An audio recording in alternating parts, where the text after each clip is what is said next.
I was asked to make a clarification about Allah and unconditional love. So I'll add some things to that commentary. Allah Azza wa Jalla's love is vast and all-encompassing. And the word rahmah, actually, which commonly gets translated as mercy, is not the best translation for rahmah. The word rahmah has two dominant ideas from the Arabic point of view. One of them is love and the other one is care. Love and care. Those are the two dominant ideas behind the word rahmah. So the word mercy is maybe a third level meaning, but not the first level meaning of the word. And if you haven't heard me talk about that before, I'll briefly mention why that's important to know.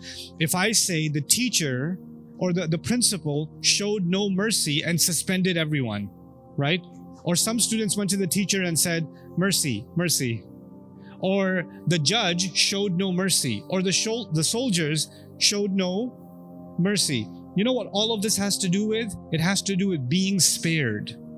So you're about to be punished, and then somebody was merciful, which means they didn't punish you, they spared you the punishment.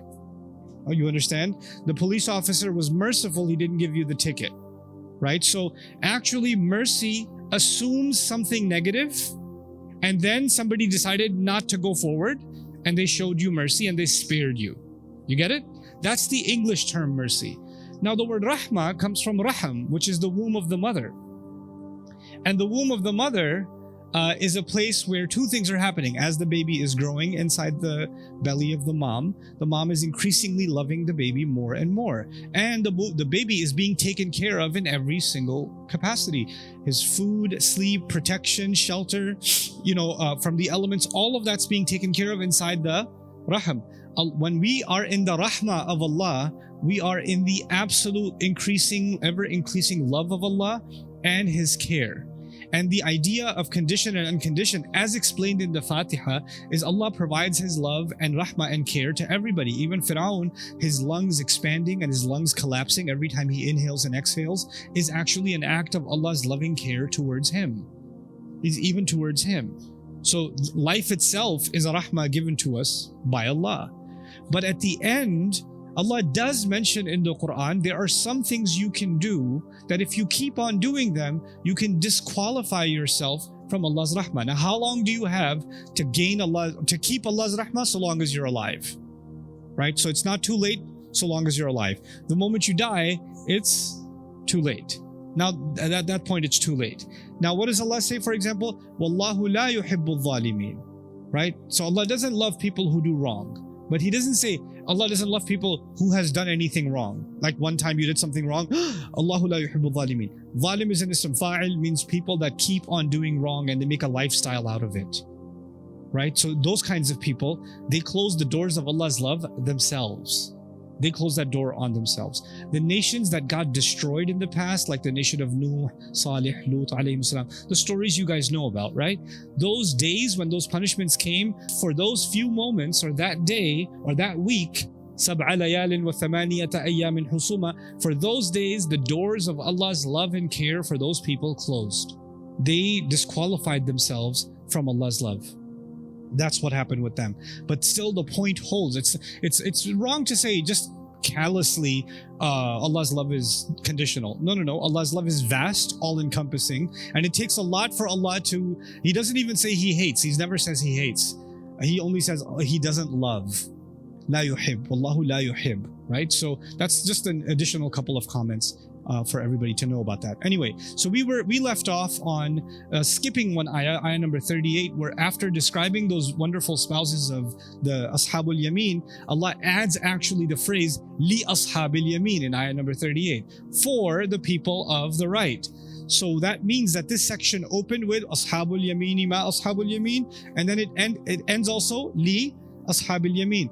The best way to understand the purpose of that is to contrast it, what happened with the Jannah described for As-Sabiqun. When Allah mentioned the spouses of the Sabiqun and how they were, right after that He said, Jaza'an bima kanu ya'malun.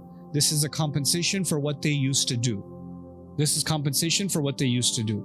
Now you would expect, now that He describes the spouses of the next level Jannah, He would say something similar. This is also compensation for what they used to do. He didn't say that so directly. He just said this is for the people on the right. Now that's indirectly saying the same thing. How is it indirectly saying the same thing? Because when you say people of the right, that means their book is in their right hand. And if their book is in the right hand represents good deeds. These are people of good deeds, and that's why their book is in their right hand. So by saying this is for the people of the right hand, it's almost like saying this is for the people of good deeds. This is for the people of good deeds. So that's one way to understand that. But still, there is an important distinction. For the people of us among the Sabiqun, Allah did conclude by commenting directly on their actions.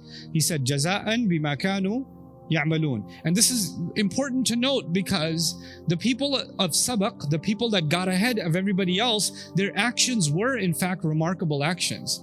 There are lots of good deeds, but then there are some super special, awesome good deeds that are above and beyond, a cut above the rest. And those have to be acknowledged especially. So they were acknowledged especially.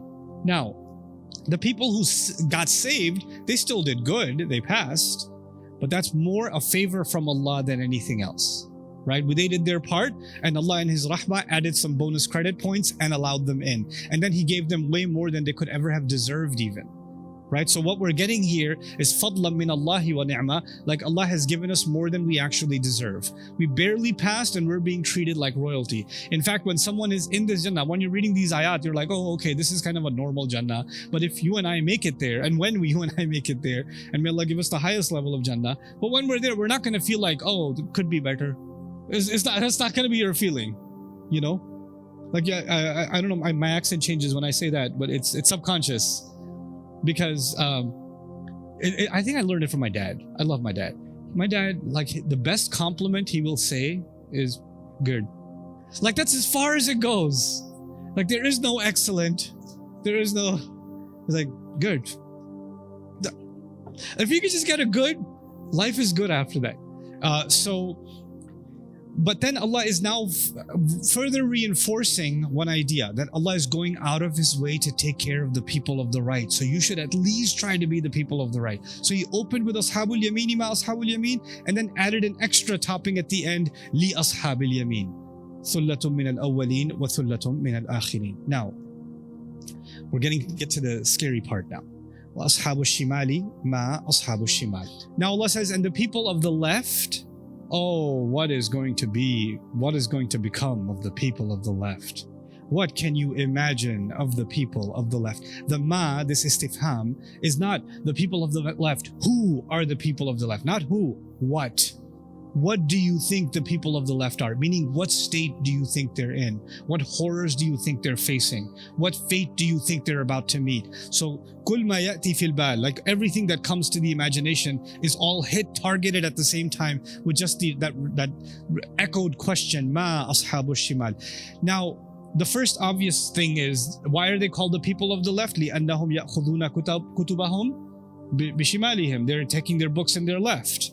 And by the way, you should know that the book, there's two things described in the Quran about the people who get their book on their left hands. May Allah not make any of us from them. These people will get their book in their left hand, and it will be behind their back, وَرَاءَ ظَهْرِهِ. And they don't have control over their limbs, so they cannot pull their arm forward because their limbs are no longer under their control. So they have their book, it's bad, but it's in their left hand and it's behind their back. So it gets even worse because now they don't even know how bad it is. The people that get their book in their right hand, guess what happens with them? Ha umuqra'u kitabiyah inni dhanantu anni mulaqin hisabiyah fahuwa fi 'ishatin radiyah. He says, hey, come check out my book. Look, even this smile I did, even this hug I gave this person, even this, all of it counted. Allah wrote everything in here. Check it out. They're calling people to look at their report card. And the guy who gets the book in his left hand, he's got it behind his back. He can't even see it himself. So the guy behind him is like, oh. He goes, what? Tell me. You know? That's his state. Wa ashabu shimali ma ashabu shimal. But there is a clear contrast. There were at least two levels of Jannah described, right? Sabiqun, and then Ashabul Yameen, the first and the foremost, and then the Ashabul Yameen. So you would expect, to balance the equation, you would get at least two levels of what? Jahanam also, just like there were for Jannah. There's an interesting, nuanced answer, multiple answers to that question. So let's read something that I read today from Dr. Fadl Salih Hassan Mirai, who I love to death. He's so amazing. Allah protect him. فأنا لما أقرأ هذه وأقرأ هذه. He says, when I read this part, meaning the Jannah part, and then I read the Jahannam part, أحرص على الأفضل فأحاول أن أقدم الخير. Or actually, when I read the higher level Jannah and I read the next level Jannah, I get inspired to do more good to qualify for which one? To the higher one, right? لكن الذي سيدخلهم جهنم. But however, the people who is going to enter into Jahannam, هو سيشتوي بمجرد دخولها لا مجال للتمايز. He says the person who Allah is going to put in the hellfire, whether he's in the lowest part of the hellfire or the upper part of the hellfire, they're going to burn anyway, right? So nobody's going to be like, I wish I'm like on the third floor, not the eighth. Like, no, there's no competition left about who's, there's no need for that. حتى الدركات هم نازلون فيها ليس هناك مجال للتنافس في أخذ الأفضل. The levels that they're going to be thrown into, there's no room for any competition. I want to just be in a better level Jahannam. Like, doesn't make any sense. لما كان في الجنة مجال منافسة للأفضل كان عندنا الاثنان. That's why, because there is room for competition in Jannah, that's why there's two mentioned. Now, the other thing also is, are there two levels in Jannah or multiple levels in Jannah? There's multiple levels, but as I told you in Arabic literature, when you mention two, what can two represent? Many folds, right? There's another interesting question that a sister brought up, and I think that's important to add to this discussion. If you notice in both descriptions of Jannah, before we get deep into this stuff, in the descriptions of Jannah, you notice that there was a party, there was drinks, there was water, fruit, there was gatherings, etc., which means men and women. It's everybody. Everybody's included. Like when he says sabiqun, he doesn't say the men that are sabiqun. He just says sabiqun. Ashabul Yameen is not just the men that are Ashabul Yameen, it's all Ashabul Yameen. But all of a sudden there's mention of the spouses and their females. So clearly that is exclusive for who? For men. So there seems to be a part that's common. And then towards the end, there's a part that's exclusive to men. What's interesting linguistically is there's a break between the common part and then the private part that's exclusive to men. So what happens, for example, وَفَاكِهَةٍ مِمَّا يَتَخَيَّرُونَ مَجْرُورٌ وَلَحْمِ طَيْرٍ مِمَّا يَشْتَهُونَ. Right? So it starts with أَكْوَابٍ وَأَبَارِيقَ وَكَأْسٍ مِّن مَعِينٍ. Right? And then you hear the tanween, in. And then you get to the private life, and what happens? وَحُورٌ عِينٌ. There's an inqita', there's an isti'naf, there's a separation that happens. So this is the private part. Now what happens in the second Jannah? We saw fi sidrin makhdud wa talhim mandud wa dhillin mamdud. You hear the in sounds? Wa ma'in maskoob wa fakihatin kathira la maqtu'atin wa la mamnu'a. Everything's majroor, continuing one description. And then you would have expected wa urubin atrabin if you keep the same sequence, right? But he says, no, inna ansha'nahunna insha'a faja'alnahunna abkara uruban atraba. Separating linguistically even, because that's a separate special thing that's just being described of the men. In other words, that part Allah spelled out for men, and that part Allah did not spell out for women. And as a reminder to all of you, when Allah doesn't spell something out, that actually isn't that because it's not there, but because it's beyond description. Allah doesn't deem it fit to describe, or it is beyond words, or there would be something wrong or something missing in describing it. In other words, had Allah described it and some woman said, that's not what I want, I don't want that, then that would become a problem, right? She said, I lived my whole life serving my husband, I do not want a husband in Jannah. I just don't. This is the one thing, my dua is, Ya Allah, not him, I'm good, right? There are women like that. You may not know them. Don't raise your hand, please. Okay? Okay. But coming back to the description of Jahannam, look, just like passing in school, some kid got a 52, some kid got a 65, some kid got a 75, some kid got a 90. Are there ranks? Yeah. But one kid got a 48. He failed. One kid got a 42. He also failed. One kid got a 35. He also failed. One kid got a 7. He also failed. Are there rankings among the failures? No, they all failed. Whether you got a 7 or a 47, you didn't pass.